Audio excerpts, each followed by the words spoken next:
Soy Fernando Díaz Villanueva. Hoy es 3 de septiembre de 2018 y esto es La Contracrónica.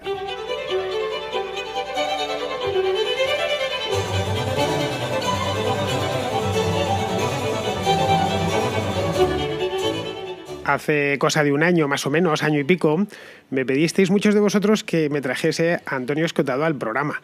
A mí aquello me parecían palabras mayores, porque Antonio Escotado es una persona muy importante a la que no es precisamente fácil acceder, a pesar de que Escotado y yo los dos somos madrileños y vivimos los dos en Madrid. Bueno, él vive a las afueras, pero muy cerquita. La cuestión es que me dejé el encargo y la encomienda, una encomienda por lo demás muy difícil de cumplir, me lo dejé ahí aparcado. Y a partir de ahí intenté ver el modo de conseguir, aunque fuese una simple declaración suya. Le seguí hasta Sevilla a principios de este año y allí conseguí arrancarle un par de preguntas.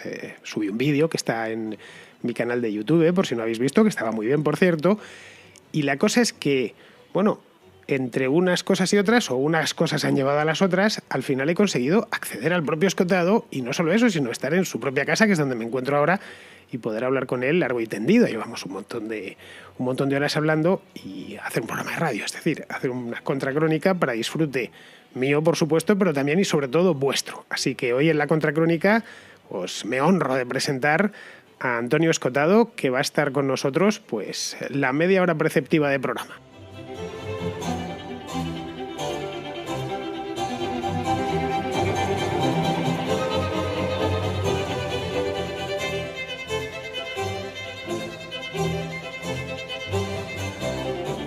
Estoy de vuelta, han sonado solo 10 segundos de música, que son también los preceptivos en este programa, y os había prometido hace un momentín que tenía aquí a Antonio Escotado.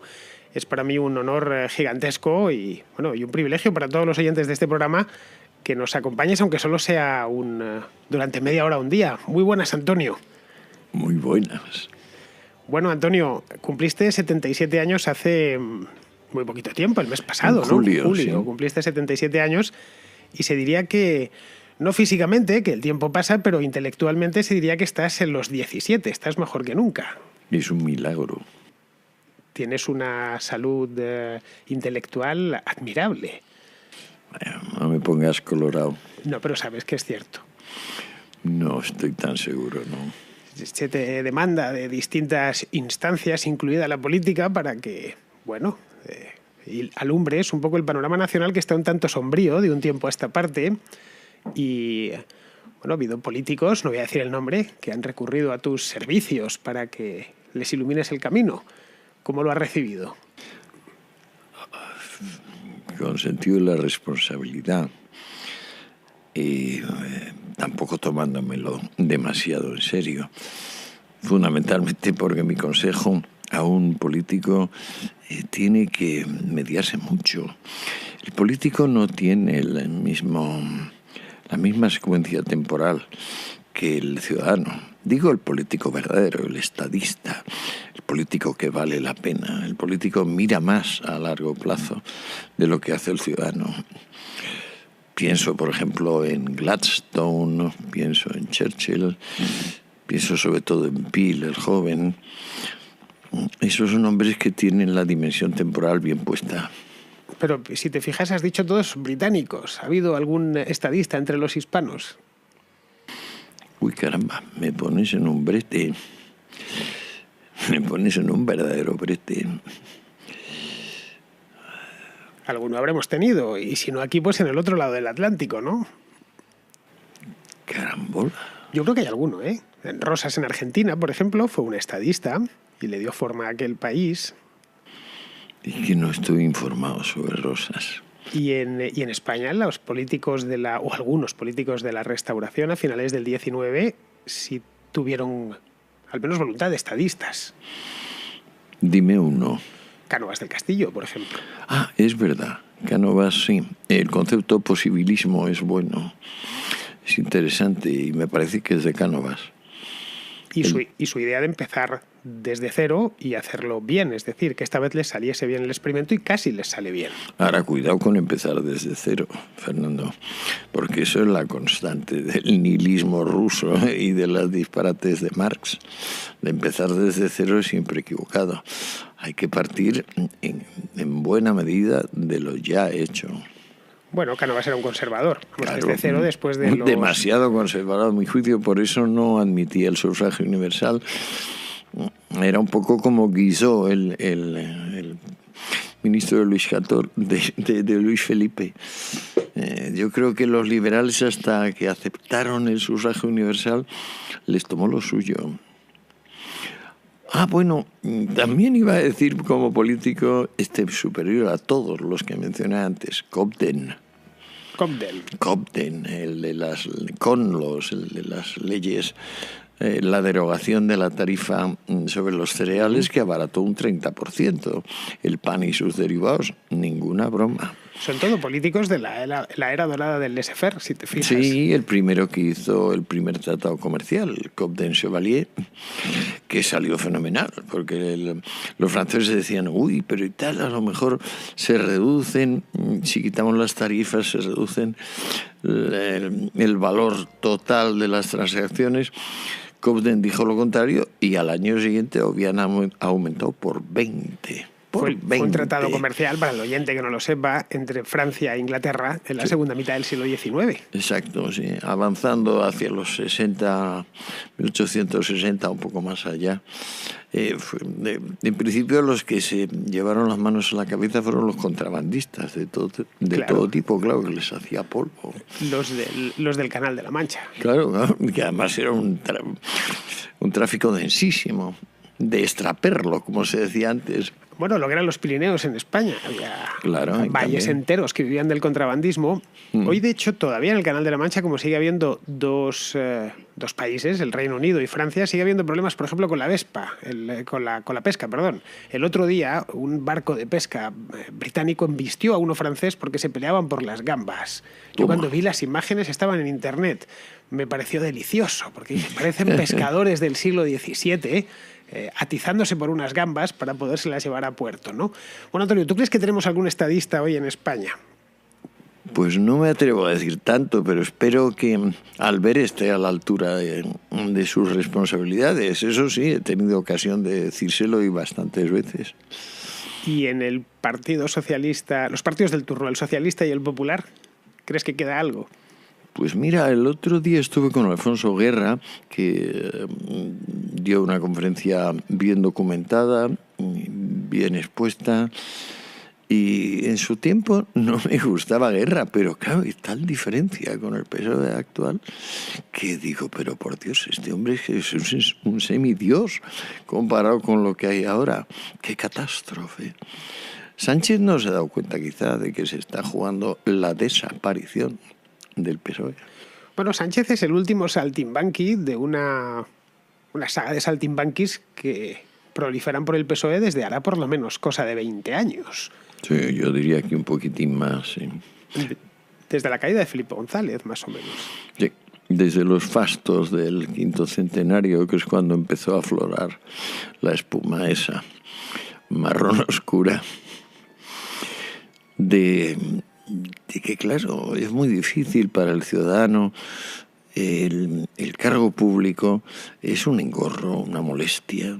Yo he tenido la suerte infinita de que no me tocase presidir o estar en alguna mesa electoral.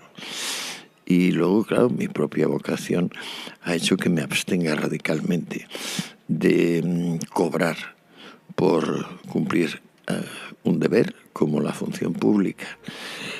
Pero, caramba, con el político, caramba, con vivir de la cosa pública. Hay un libro muy interesante de Enzensberger que me parece que, o es un artículo que dice, compadezcámonos de los políticos. No tienen vida privada, se pasan el día mintiendo, aunque no quieran mentir. No tienen tampoco tiempo libre. Pobre gente. Y algo de razón tiene Fernando, porque las funciones que cumplen alguien tiene que hacerlas. De modo que es verdaderamente desgarrador el asunto. Los egoístas, como yo, nos abstenemos. Los chupópteros, como ellos, lo cogen a manos llenas. Debe haber un término medio. pero en pocos momentos en la historia reciente de España, por lo menos en los últimos 40 años, más falta hace un estadista, una persona que tenga claro lo que hay que hacer y dónde quiere ver al país dentro de 20 años que ahora, ¿no? No, por eso me sorprendió mucho el año pasado cuando me encontré que al ver que no le conocía de nada se había plantado en Ibiza solo para venir a verme y estar hablando bastantes horas y luego pillarse el avión y volverse. Digo, caramba, esto no me ha pasado. Lo hizo de motu propio. De motu propio completamente. Bueno, eso dice mucho a favor suyo, ¿no? Sí, y luego puso un tuit o como sea, llamándome hombre libre, cosa que me halagó sobremanera. Porque la verdad es de las cosas por las cuales he luchado y por las cuales lucharé. Es por ser libre. Por ser libre. Hubieras aceptado, evidentemente ya a estas alturas, ¿no? Bueno, porque no te hace falta y porque además no creo que tengas muchas ganas, pero en el pasado hubieras aceptado un cargo público. Sí, en el pasado hubiera aceptado en el primer gobierno socialista ser ministro del Interior. Ser ministro del Interior, sí. Cuando Barrio Nuevo. Sí, lo hubiera aceptado. ¿Y eso por qué? Para limpiar la casa. Para limpiar la casa, el Ministerio de Gobernación, que se llamaba exactamente. Entonces. Eso es lo que hubieses hecho. Eso es lo que hubiera hecho. Porque además tuviste cierta relación indirecta, por supuesto, con ese ministerio a finales de los 70, ¿no? Luego vino la cosa así. Sí, fue muy curioso. Estaba en la cárcel de Cuenca y tenía un amigo que era el gobernador civil de la provincia. Casualmente, el hecho de que mi amigo fuera gobernador civil me permitió elegir Cuenca como destino para el año de cumplimiento de mi condena, porque estuve visitando otros penales, Santander, Madrid, Barcelona, y me quedé con Cuenca porque gracias a mi amigo pude tratar al alcaide o al director. Bueno, pero no voy a perder el hilo. El caso es que estaba allí, como en mitad de mi estancia, y apareció Garzón con el asunto del GAL y del señor X. Entonces me parece que fui el primero que escribió un artículo sobre el tema. Por una parte haciéndome eco de que había que matar a esos malditos asesinos, pero por otra parte viendo que que era una chapuza y que era una violación flagrante del espíritu del derecho y del ordenamiento jurídico español concreto. Inmediatamente ese mismo día vino a verme el amigo y me dijo, pero date cuenta de dónde estás, Antonio. Porque mi artículo era una tribuna de esas del País. Y el País era mucho más de lo que es ahora. El País era el periódico. Y ya está. Que no sé, esto es una incidencia. Pero te hubiera gustado ser ministro del Interior, a pesar de todo. Claro. No, algo antes de entrar en el talego. Me hubiera gustado, sí. Y hubiera evitado entrar en el talego. Por ejemplo, yo entré porque Mato Reboredo, que era el jefe de la Brigada de Estupefacientes, había sido antes jefe de la Brigada Político-Social. Por cierto, algún desinformado ahora habla de Billy el Niño. Billy el Niño era un subordinado de Mato. Pero como no saben de lo que hablan... Mato Reboredo luego hizo carrera con la democracia. Hombre, por favor, en el descanso de la clave le dije a Mato que bien te has reciclado. Antes nos esposabas a los rojos al radiador quemándonos en invierno y nos dabas un par de hostias y ahora fíjate qué bien te va como jefe de la brigada. A los 3 meses estaba yo detenido. Y todo esto al final... que, bueno, son vivencias que no ha tenido cualquiera, solo unos pocos. Muchos, además, después de vivencias como las tuyas, ni siquiera consiguen salir bien parados. A ti lo que te permitió esa estancia en la cárcel fue hartarte a leer y a escribir, en concreto a escribir la obra que terminó catapultándote a la fama. Sí, y además entré y le dije al director, saldré rico y famoso. Y el director me dijo, ¿esto lo he oído alguna otra vez? Y poco antes de salir, el día antes que me tocaba salir, vino él a la celda y me dijo, tenía usted razón, es el caso más asombroso de reinserción social que he visto.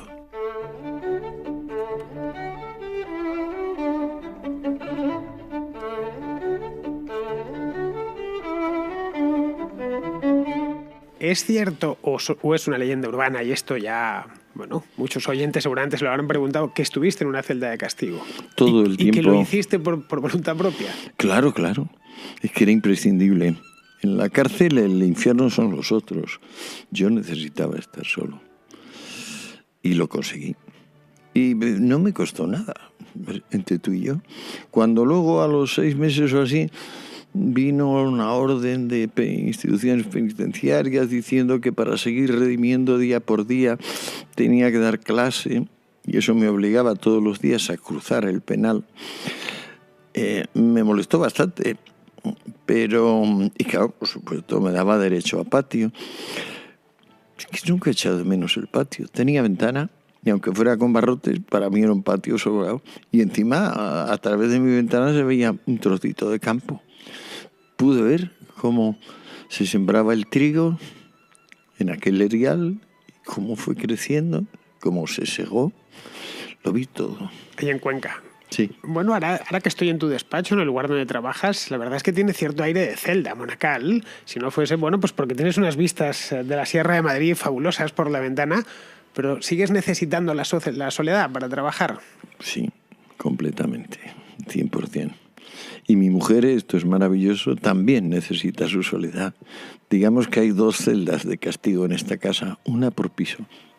Bueno, no la es de del castigo. segundo la ocupa mi mujer. Yo con la cantidad de libros que veo aquí a mi alrededor, bueno, es un lugar No donde... son muchos, pero son buenos todos y todos están leídos. Y además están desordenados, que es como deben de estar los libros. Que no tan hay... desordenados. Bueno, es lo como se ve desde fuera. Sí, Yo aquí poco castigo veo. Estoy viendo, por ejemplo, que tienes un libro de Mises ahí, Socialismo, ¿no? Sí. Y otro más de Menger, que no está nada mal, Los principios de economía política. Lo estoy viendo desde aquí, no veo yo muy bien. Y El espíritu del capitalismo.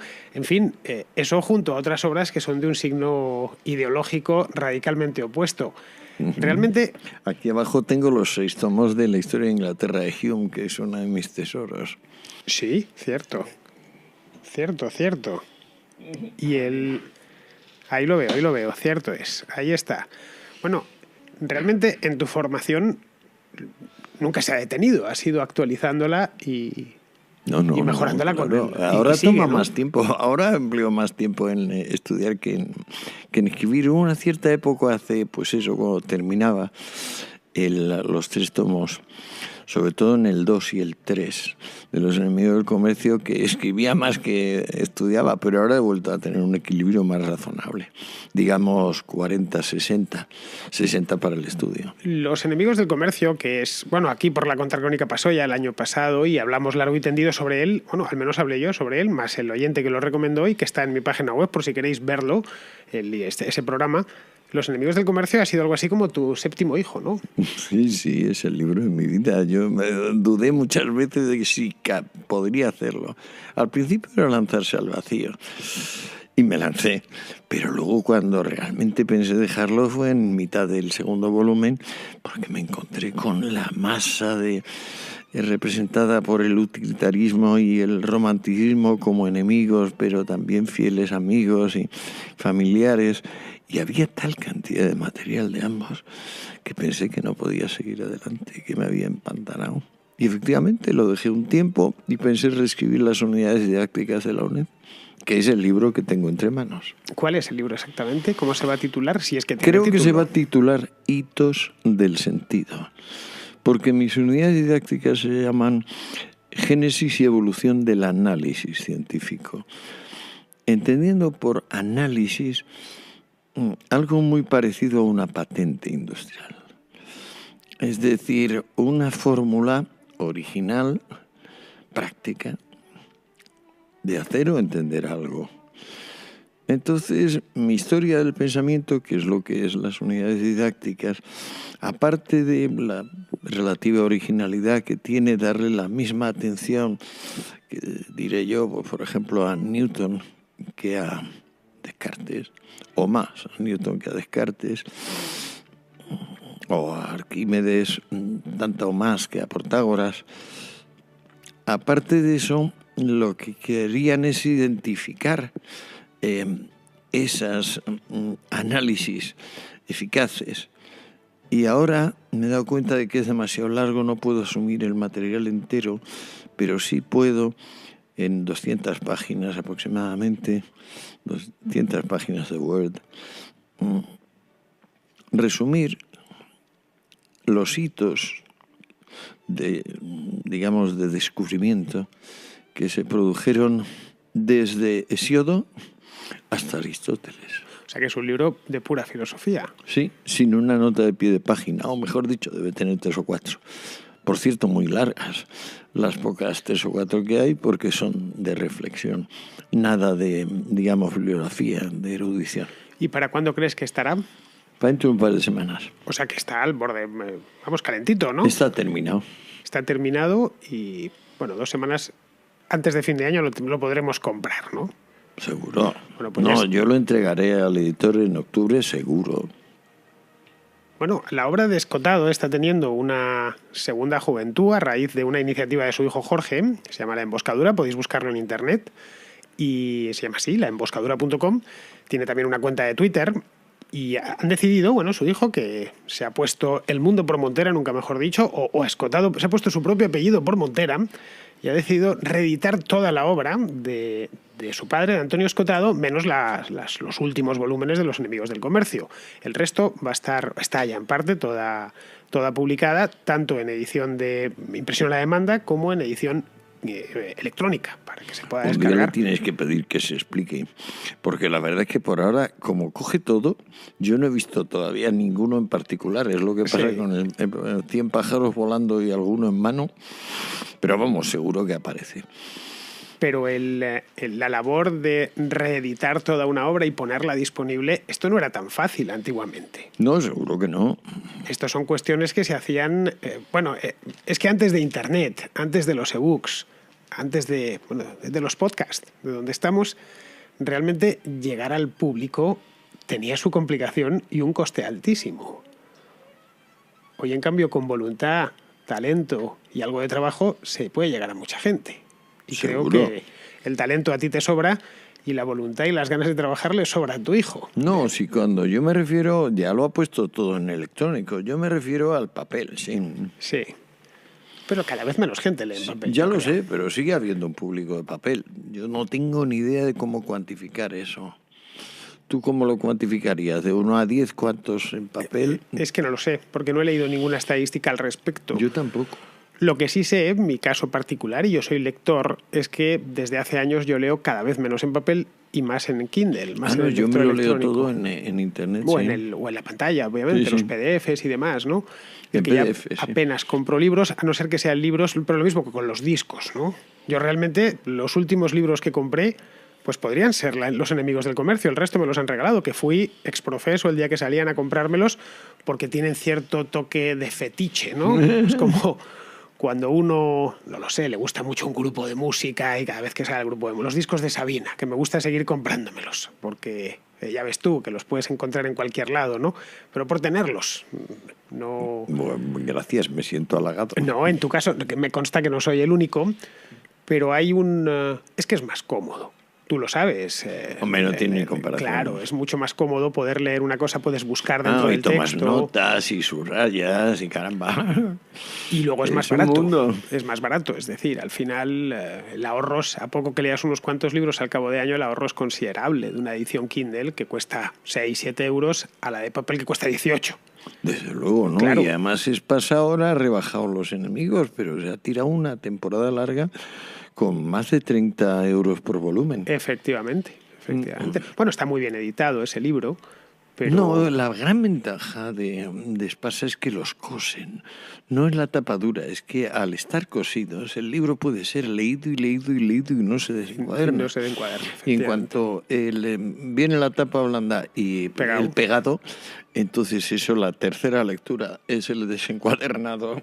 Bueno, este libro te ha ocasionado, aparte de mucho trabajo y muchos años, es uno de estos proyectos. Cuando he dicho lo de su 7º hijo, es que lo digo porque, un hijo tarda menos en fabricarse que Los enemigos del comercio. Pero tarda más o tanto en formarse. Los enemigos me tomaron 20 años. Al final, ya que has parido y demás, el libro te ha devuelto al primer plano y ahora todo se disputa en tu compañía, desde Albert Rivera hasta Pablo Iglesias. ¿Qué voy a decir? No. Pablo Iglesias te llevó a su programa, creo que Monedero también, y si no lo ha hecho no creo que tarde mucho en hacerlo. Lo ha hecho. Lo ha hecho. Es decir, ¿qué es lo que buscan en el viejo profesor? Pues no sé, yo creo que les desconcierta bastante a estos últimos dos y no creo que vuelvan a pedir comparecencia. Me da la sensación de que han salido un poco escaldados. Monedero e Iglesias. Iglesias, sí. ¿Escaldados en qué sentido? De que esperaban pues que la cosa fuera menos con ellos mismos. O sea, que no quedar bien completamente. Y no sé si han quedado bien. Bueno, yo estuve viendo, por supuesto, la entrevista con Pablo Iglesias, la vi, fue hace el año pasado ya. Estuvo ¿no? muy cortés, muy gentil, me gustó. Yo iba preparado, me había tomado 2 copas de más precisamente para llevar piel de rinoceronte o de hipopótamo y soportar insolencias y contestar con otro tanto. Y su gentileza me sorprendió y naturalmente me obligó. En caso de Monedero, pues bueno, es que tiene un entendimiento más limitado, tiene una forma, digamos, una orientación más de comisario político. El Iglesias Junior tiene una orientación más de líder político, de mesías político. Y claro, tiene más tablas y tiene más flexibilidad Iglesias que Juan Carlos. Pero Monedero en las distancias cortas es un tipo muy cordial, vamos, Sí lo es. Con conocimiento de causa, es decir, es una persona muy amable. Sí que lo es. Y por eso mismo me obliga también y yo siempre intento corresponder. Tú a su edad, claro, es que no son tan jóvenes. Monedero debe rondar los 50 o 50 y tantos y Pablo Iglesias pues tiene 40 ya. Podrían ser tranquilamente hijos míos, Podrían casi ser nietos. hijos tuyos, sí, Pablo Iglesias podría ser hijo tuyo, claramente. ¿Tú a su edad, a los 40, habías dejado de ser comunista ya? Bueno, es que, fíjate, yo siempre, fui comunista porque era peligroso y porque era lo único que parecía radical para oponerse a aquella cosa horrenda, clerical, autoritaria que reinaba en el país. Pero nunca fui comunista de verdad, era anarquista. Por eso los colegas de las 2 células donde estuve me llamaban esteticista. Pero esteticista por la estética. Porque me fiaba más de otras cosas. A mí siempre me pareció que la revolución verdadera es la que se iba a cumplir y la que se ha cumplido.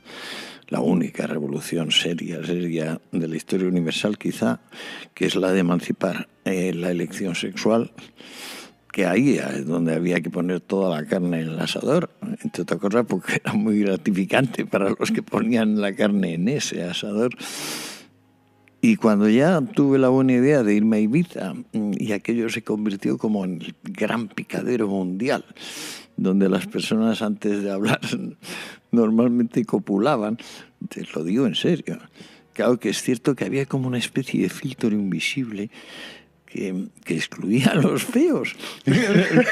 No sé cómo, pero había un bar en Ibiza, La Tierra, que es una leyenda, y no había feas. Y había muy pocos feos. Uno de ellos debía ser yo. Y aquello era jauja, fue jauja. Y al mismo tiempo era trascendental para liberar a tantísimas personas atormentadas por el estado de cosas. De modo que nunca fui comunista de verdad. Pero sí que me creí que las cosas irían mejor planificando, hasta que ya me di cuenta de la diferencia de lo simple y lo complejo. Eso, cuando me di cuenta, me tomó 2-3 años, es caos y orden. Cuando me puse a estudiar a Prigogine y a Mandelbrot, de repente, claro, se me abrieron los ojos. Yo había escrito todo un tratado de metafísica, en realidad y sustancia, como 15 o 20 años antes, que estaba en esa línea, pero no tenía los conceptos que me dieron estos 2 genios. Y entonces ya todas las piezas casaron, pude completar el puzzle, el rompecabezas y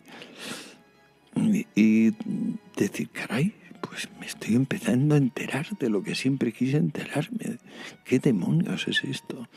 De la realidad, el individuo, el grupo.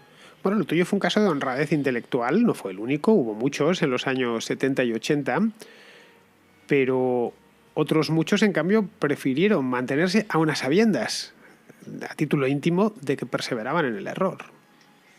Sí. En el tomo 3 de Los enemigos hago una exposición de gente de generaciones anteriores a la mía, pero que estuvieron en esa tesitura que tú mencionas de mis colegas, de la gente de mi tiempo, que eligieron a sabiendas lo que sabían que no era correcto. Sí. ¿Y por qué crees que lo hicieron? Allá ellos. Por un Yo puesto creo que político. Por pusilanimidad en unos casos y por interés en otros. Por interés crematístico, quiero decir. Es decir, por el Bill Metal, en una palabra. Bueno, no lo veo vil, salvo que esté adulterado. De hecho, antiguamente los reyes lo que hacían era envilecían la moneda. Eso Claro, que hace Maduro ahora con el Bolívar. Claro, decían que era bronce y era estaño. Había una proporción muy superior de estaño sobre la de cobre, porque como sabes, el bronce es una aleación. Pero claro, siempre han estado intentando meter plomo y estaño por oro y plata, siempre. Y convertían el metal realmente en algo vil. Hombre, no, hacían el limado, el sudado, por ejemplo. El sudado consistía en meter en enormes bolsas de cuero y sacudir durante días y días, pues no sé, 1 millón de moneditas y conseguir que las limaduras de eso, reacuñarlas, o sea, refundirlas y reacuñarlas. Eso era un experto, por ejemplo, Caracalla, Nerón era también. Suetonio y otros cronistas, si no recuerdo mal, Aulo Gelio, y en las vidas augustas también, se mencionan estas zampucias de los emperadores y, por ejemplo, la insolencia de alguno diciendo, pues ahora el solidus de oro ya no va a pesar lo que pesaba, sino menos. ¿Y por qué? Pues porque lo mando yo. Y naturalmente nadie se quería quedar con esa moneda, ¿no? Que se la tenía que guardar, tío, en cualquier parte de su propio cuerpo y acababa subiendo el precio del oro en tremendo detrimento de sus intereses y tenía que irse a abrir nuevas minas o cualquier otro tipo de expediente, ¿no? O sea, fíjate qué bueno que en economía es imposible mentir. En otros terrenos es posible, en economía es imposible. Es una constante histórica, además, que los tiranos, todos, lo primero que han hecho es arrasar la moneda. Claro, y es la constante de los regímenes totalitarios también. Hasta Hitler, que llegó a tener ese gran ministro de Hacienda, Schacht, consiguió que Schacht dimitiera en el 36 porque, claro, el programa de Rearmen no era compatible con el segundo milagro económico alemán, como se llamó, protagonizado por Schacht. Entre el año, pues mira, en 2 años se montó el milagro económico, el bestia de Schacht. Pero porque es un pueblo que trabaja como nadie, se organiza para el trabajo como nadie, los germanos. Pero todas las soluciones totalitarias han empezado arruinando la divisa, que sin darse cuenta, claro, de que como no son países autárquicos, claro, ¿cómo vas a hacer las importaciones? O sea, hay un problema de importación tremebundo. Todo lo que antes pagabas por X, ahora con tu moneda destrozada, pues tienes que pagar 20X por eso mismo. Maduro no se da cuenta, por ejemplo, que ahora cualquier perno de sus oxidadas refinerías se lo cobran a precio de oro. ¿Por qué? Porque el bolívar bajó brutalmente. Bueno, está destruido. Y ahora le cuesta el perno lo que a nosotros nos cuesta un Rolls Royce. Efectivamente. Bueno, pues merecido lo tiene. Ha sido un placer, hemos pasado ya el tiempo, no queremos además agotarte más, que ya es un privilegio para mí, bueno, y para todos los oyentes del programa, pues que hayas accedido a estar con nosotros gracias. Y compartir con nosotros. Gracias y no sigas por ese camino. No te hagas más la pelota, te la hago porque me da la gana, Antonio. Además, yo no hago la pelota. Yo cuando digo algo es porque lo siento, porque si tengo que decir algo desagradable, no, sí, también ya lo sé, pero lo digo. Comprende que ¿cómo me lo puedo tomar yo, Fernando? Pues te lo tienes que tomar como, pues bien, has creado una escuela y eso te debería hacer sentir bien después de toda una vida de trabajo. Bueno, pues con esto, queridos amigos, me despido de Antonio. Muchísimas gracias, Antonio, por estar hoy con nosotros. Ha sido un placer. Y a vosotros, entre tanto, pues no os voy a ver, pero sí nos vamos a escuchar mutuamente, ya sabéis, por aquello de las llamadas que hoy no va a haber, mañana.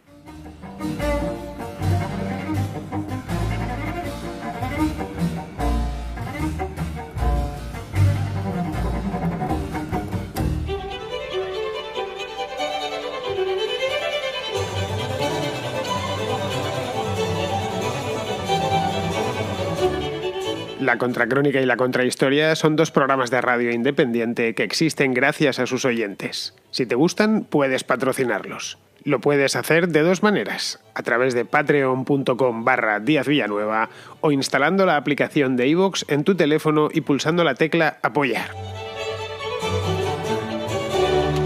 Solo por ser patrono podrás escuchar El Contrapunto, un programa musical distinto a todos los demás. Pero, sobre todo, hazte patrón para que la Contracrónica y la Contrahistoria se sigan emitiendo por los siglos de los siglos. Amén.